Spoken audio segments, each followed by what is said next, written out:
안녕하세요. 창원중독관리통합지원센터 서포터즈 유튜브 팀입니다. 이번 10월 함께 살펴볼 내용은 마약, 당신의 인생 끝을 지나친 시작, 한국의 마약과 약물 남용에 관한 내용입니다. 그럼 시작해볼까요?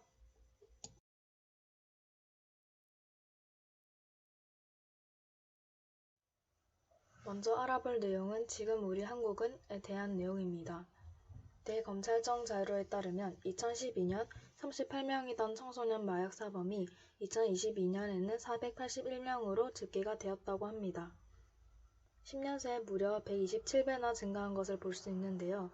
전체 마약 사범 수가 같은 기간에 9,255명에서 18,395명으로 2배 증가한 사실과 비교하면 청소년 마약 범죄가 얼마나 심각해지고 있는지 확인할 수 있습니다. 마약의 종류는 여러 가지가 있는데요. 그중 먼저 알아볼 마약의 종류는 디에타민이라고 불리는 마약입니다. 흔히 나비약이라고도 불리는데요. 디에타민은 식욕 억제제로 체중 감소 치료를 위해서 의사의 처방이 꼭 필요한 전문 의약품입니다. 항정신성의 약품으로 마약류로 분류되고 최근 여고생이나 20대 여성들 사이에서 이 약에 대한 심각한 중독 사례가 보고되어 있다고 합니다. 또한 디에타민이 나비약이라 불리는 이유는 나비 넥타이형으로 생겨 나비약으로 불린다고 합니다. 디에타민의 부작용으로는 첫 번째, 원발성 폐동맥 고혈압, 역류성 심장 판막 질환, 심계항진, 빈맥, 혈압 상승, 심혈관계에 대한 부작용이 생긴다는 것입니다. 두 번째, 중신경계에서 과자극 작용, 불안감, 어지럼, 불면증, 불쾌감, 도취감, 진전, 두통, 드물게 권장 용량에서 정신질환적 발작이 나타날 수 있습니다. 세 번째, 소화기계에서 부작용이 일어날 수 있는데요. 부갈, 불쾌한 맛, 설사, 변비, 기타 위장관 장애 등을 일으킬 수 있으며 마지막 네 번째, 두드러기 등 과민 반응을 일으키기도 합니다. 디에타민의 증상으로는 첫 번째, 급속한화 과량 투여의 증상으로 불안, 혼수, 진전, 방사항진, 호흡 촉진, 혼란, 환각, 공격성, 공황 상태가 나타날 수 있으며 치명적인 중독 시 경련, 혼수 상태 및 사망을 초래할 수 있습니다. 또한 중추신경계, 흥분 후 극심한 피로와 우울증이 동반된다고 합니다. 두 번째, 심혈관계로 부정맥, 빈맥, 고혈압 또는 저혈압 순환성 쇼크가 일어날 수 있으며 세 번째, 소화기계 구역, 구토, 설사, 복통 등의 증상이 나타난다고 합니다. 다음으로 볼 마약은 졸피뎀입니다. 졸피뎀이란 불면증의 단기 치료에 사용되는 약물입니다. 약물 의존성과 오남용 위험이 있어 항정신성 의약품으로 지정되어 있습니다. 장시간 복용 시 환각 증세와 같은 부작용이 나타날 수 있어 항정신성 의약품, 즉 마약류로 분류가 되어 있습니다. 부작용으로는 일반적 부작용으로 사용자의 1에서 10%에서 보고 있으며 첫 번째, 졸음, 두통, 현기증, 불면증 악화, 선행성 건망증과 같은 인지장애 등 신경계의 부작용이 나타나며 두 번째, 환각, 초조, 악몽 등 정신계의 부작용이 나타납니다. 세 번째, 설사, 오심, 구토, 복통 등 위장관계에서 부작용이 나타나는데 사용자의 1% 미만에서 보고 있는 드문 부작용으로서는 피로, 상기도 감염, 하기도 감염, 허리 통증, 관절통, 근육통, 근경련, 감각 이상, 떨림, 혼동, 과민, 복시증, 시각 혼탁, 목의 통증, 식욕 이상 등이 있다고 합니다.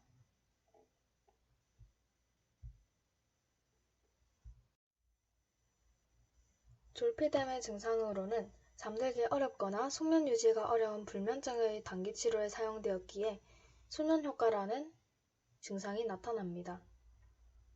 지속시간이 대략 4시간으로 비교적 짧은 속박형과 7~8시간으로 긴 서방형 제제가 있습니다. 속박형으로는 약물이 바르게 방출되는 제형을 말하며 서방형은 약물이 서서히 방출되는 제형을 말합니다. 다음으로 알아볼 마약의 종류는 펜타닐입니다. 펜타닐은 마약성 진통제입니다. 중추신경계에서 통증의 장달을 억제함으로써 진통 효과를 나타냅니다. 마약성 진통제 투여를 필요로 하는 암 환자 혹은 만성 통증 환자에게 사용되며 주사제는 수술 전후 단기간 진통제 및 마취 보조제 등으로 사용됩니다. 약물 남용의 우려가 있으므로 반드시 의료 전문가의 지도하에 사용되어야 한다고 합니다. 우리나라에서는 로컬 병원에서 상대적으로 규제가 느슨한 펜타닐 패치를 무분별하게 처방했다고 합니다. 그 결과 펜타닐을 음지에서 상당히 퍼지기 시작하자 정부는 마약류 통합 관리 시스템을 구축하는 속도를 높였다고 합니다. 펜타닐의 부작용을 살펴보겠습니다. 먼저 사용자의 10% 이상에서 보고 있는 흔한 부작용입니다. 부작용으로는 혼동상태, 어지러움, 졸음, 피로감, 두통, 변비, 구역, 구토, 무력증, 호흡 억제 등이 있다고 합니다. 사용자의 1에서 10%에서 보고 있는 일반적 부작용으로는 부정맥, 가슴 통증, 가슴 두근거림, 불안, 우울증, 현기증, 환각, 불면, 감각 이상, 통역 부진, 설사, 뇨저류, 떨림, 입마름, 홍반, 가려움, 발진 등이 있습니다. 사용자의 1% 이하에서 보고 있는 드문 부작용으로서는 약물 의존성, 의식장애, 아나필락시향 반응, 동공축소, 경련 등이 있습니다.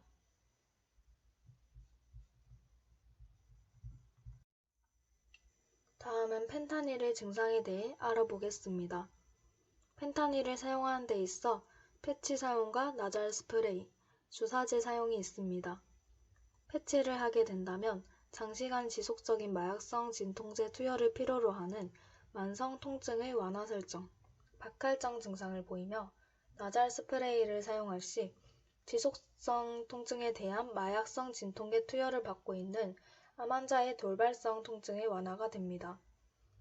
주사제를 사용하게 된다면 마취 유도 및 마취 유지를 위한 마취 전 등에서 마취 보조제 수출 중 및 수출 직후의 단기간 진통제로 사용되기도 합니다. 다음으로 알아볼 마약의 종류는 메틸페니데이트입니다. 메틸페니데이트는 중추신경계를 자극하여 집중력을 조절하고 각성을 향상시키는 약물입니다.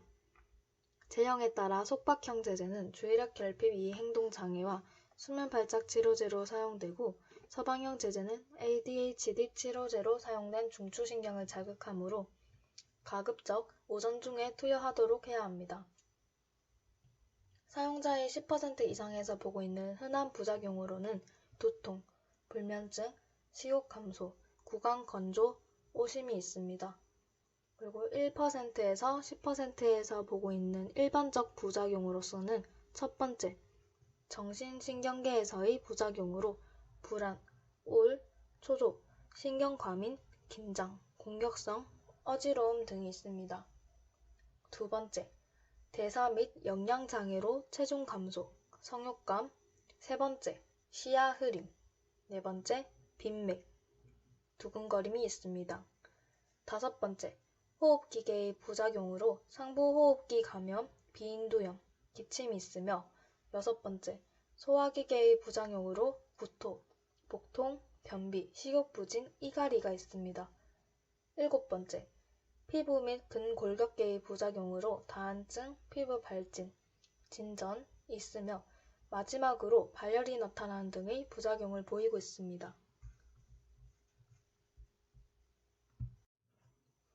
다음은 메틸페니데이트의 증상입니다. 메틸페니데이트는 6세 이상의 소아 및 청소년의 주의력 결핍 과잉 행동장애 치료에 사용됩니다. 속박형 제제는 밤에 수면을 충분히 취했음에도 갑자기 참을 수 없는 졸음이 오는 수면 발작에 사용되기도 합니다. 마지막으로 알아볼 마약의 종류는 엑스터시입니다. 엑스터시는 클럽 등지에 많이 퍼져 있고 청소년이 쉽게 접근할 수 있는 마약입니다. 암페타민 유도체이며 중추신경계를 자극해 흥분 상태를 유발한다고 합니다. 또한 에너지 부스터로서 사용되지만 중독성이 매우 강한 합성 마약이라고 합니다. 쾌감, 에너지, 사랑과 감정적 유대를 높인다는 효과가 있으며 수분 고갈, 심장 및 심장의 문제, 우울증과 같은 정신건강 문제 등의 부작용을 초래하기도 합니다. 최근 청년층을 중심으로 확산된 환각물질은 스프레이라고 합니다. 펜타닐 등 마약류 처방이 점점 어려워지자 마약류에 중독된 20대 환자들에게 마약 대신 값싼 스프레이 형태의 환각물질 흡입이 유행하고 있습니다. 먼지 제거 스프레이의 경우 LPG 주성분인 프로판가스 흡입 시 현기증, 메스꺼움, 구토, 혼란, 환각, 행복감을 유발하고 중추신경계 기능을 억제합니다. 짧은 시간이라도 고농도로 흡입하면 질식, 발작, 혼수 상태, 심장 문제와 함께 사망을 초래한다고 합니다. 하지만 이 스프레이는 논란 이후 먼지 제거 스프레이 판매 중단되었다고 합니다. 다음은 엑시터시 증상입니다. 이 약은 복용하고 20에서 60분이 지나면 입이 마르고 동공이 확대되면서 극적인 흥분 상태를 경험하게 되며 효과는 4시간에서 6시간 정도 지속된다는 증상이 있습니다. 엑스터시 부작용으로서는 뇌의 세로토닌 신경세포, 즉 학습과 기억 관련 신경세포에 심각한 폐해를 줄 뿐 아니라 정신착란, 우울증, 불안감, 불면증, 편집증 등 다양한 정신적 부작용이 나타날 수 있다고 합니다. 그 밖에 심장 박동수의 증가와 고혈압, 근육 긴장, 구역질, 빠른 눈 움직임, 식은땀, 오한 등 육체적 부작용을 일으키기도 합니다. 다음은 마약의 위험성입니다. 마약에 중독되면 행복이 무뎌지게 됩니다. 이로써 마약은 신체적으로는 심장 박동을 증가시키고 에너지의 대사를 촉진해서 힘이 있는 것으로 보여집니다. 이 상황을 몇 번 반복하게 되면 뇌가 마약을 계속해서 요구하게 되며 마약을 끊으면 두통, 오한 등 금단 현상이 나타난다고 합니다. 1에서 2주 길게는 2달 정도의 해독 과정을 거치면 이런 신체적인 고통이 해소되지만 마약을 하면서 느꼈던 쾌락이 뇌에 각인되어 완치가 힘들다고 합니다. 마약류 남용 문제를 해결하기 위한 대책을 알려드리겠습니다. 첫 번째, 법원 유죄 판결 시 수강, 이수 명령 병가를 위한 마약류 관리법 개정. 두 번째, 치료 보호, 치료 명령 및 치료 감호 등 기존 치료 재활 확대 및 교육 강화. 세 번째, 치료 재활을 위한 마약류 범죄 예방 공익 광고 확대. 네 번째, 마약류 예방을 위한 전문 인력 양성과 관리 제도화. 다섯 번째, 회복자 양성과 사회복귀를 위한 현실적 대안 마련. 여섯 번째, 중독재활센터 설치. 일곱 번째, 급성기 및 극단 증상 치료 환경을 위한 투자와 제도적 보완. 마지막, 전문 거점 병원 및 한국형 국립연구기관 설립. 이와 같은 대책으로 마약류 남용 문제를 해결할 수 있습니다. 마지막으로 소개해드릴 내용은 마약과 약물 남용의 치료 방법입니다. 마약과 약물 남용은 본인의 의지만으로는 되지 않는 병이기에 집중적인 치료를 위한 병원, 사회 적응을 위한 재활센터, 스스로 관리할 수 있도록 도와주는 소모임 등이 동반되어야 합니다.